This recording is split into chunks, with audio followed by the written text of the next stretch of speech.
কোরআনের কারণ হইয়া থাকলো গিয়া যে বর্তমানে এই পয়সার অভাবে মৃত্যুর লগে ফাঞ্জা লড়িতরা হসপিটালের বেডের মধ্যে। আর মার খান্দা দেখিয়া ভাই আমারও বুকে জানেন না, নিশ্চয় আপনারা শুনছেন।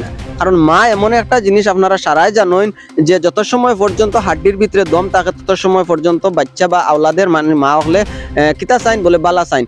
যত সময় পর্যন্ত হাড্ডির ভিতরে দম আছে ভিক্ষা করিয়া হইলেও বাচ্চারে বালা করতে মা হলে চাইন। যার কারণে একজন বৃদ্ধা মহিলায় বর্তমানে হাউমাউ করে খান্দিতরা একজন ছেলের কারণে।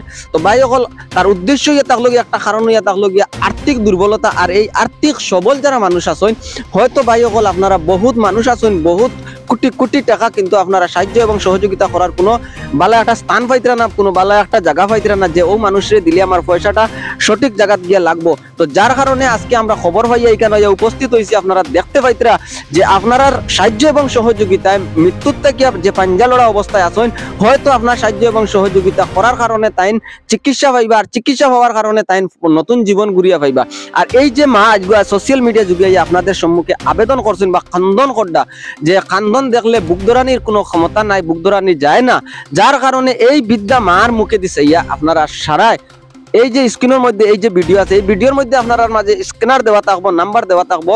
বর্তমানে যে রুগী আছেন তার একজন ভাই আছেন লগে, তান স্ক্যানার দেব, তার নাম্বার দেব। এবার এই বিদ্যা মার মুখে দিছে ইয়া এই বিদ্যা মার কান্দন ভাই হল মা হলর কান্দন কিন্তু সবে সহ্য করতে পারে না। যার কারণে তান ছেলেরে যাতে তাই সুস্থ এবং সুফল ভাবে আবার পুনরায় তান বুকুর মাঝে ফিরিয়া পাইন আপনারা সাহায্য এবং সহযোগিতার কারণে অতি সত্তর যাতে আল্লাহ তানে এই রোগাক্রান্তটা কিন্তু তানে বালা করিয়া তান মার বুকুত ফসাইয়া দেন। আর আপনারা সাহায্য এবং সহযোগিতার কারণে তাই সুচিকিৎসাটা পাইন। এর লাগিয়া আপনারা এই বিদ্যা মার মুখে দিছে ইয়া। আর এই পরিবারের যে সেলফ ডিফেন্স থাকা একজন মানুষ যে এই ধরনের হঠাৎ করে মারাত্মক রোগে আক্রান্ত হইয়া যে মৃত্যুর লগে পাঞ্জা লড়া অবস্থা তো গেছেন গিয়া, যার আপনারা শুনছেন বেশ মাথাইতাম পারিয়ান না। কারণ এই যে পরিস্থিতির মধ্যে মানুষের মাত বালা করে যে মানুষের মারতে পারবো, এই সময় মানুষের মন মানসিকতা ঠিক থাকে না। একটাও দেখে যে আমার বাচ্চা মা হলর বা বাবা হলর।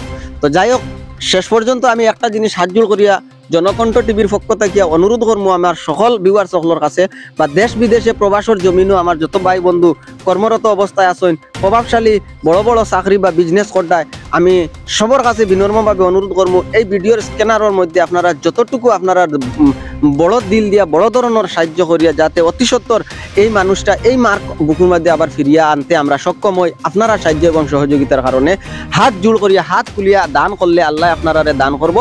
এর লাগে আমি বিনম্রভাবে আবারও দাবি আপনার কাছে করিয়ার জনকণ্ঠ টিভির পক্ষ থেকে আপনারা সারা সাহায্য এবং সহযোগিতা করিয়া যাতে এই যে ভাই আমরা যে আজকে অত বড় রোগে আক্রান্ত হইয়া মেডিকেলের বেডের মধ্যে মৃত্যুর সঙ্গে পাঞ্জা লড়িতরা আপনারা সাহায্যের কারণে অতি সত্তর